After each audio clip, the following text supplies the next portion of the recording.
Okay, today we talk about the wiring for three-way condition.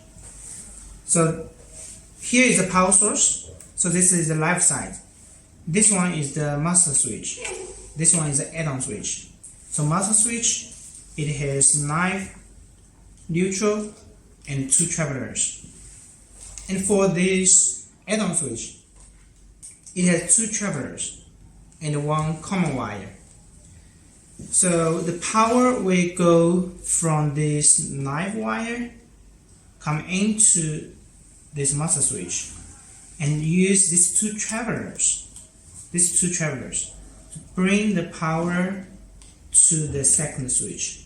2 travelers come in, and then this common wire will bring the power to the load, and the neutral wire just go to the master switch and then come to the load directly. So the wiring are just like this, very straightforward, just like a traditional switch. Now let's try to turn on, turn off, turn on, turn off from the master side, and also from the add-on side, like this. This here turn on, and here turn off. Here turn on, here turn off. Okay? Like this. That's all.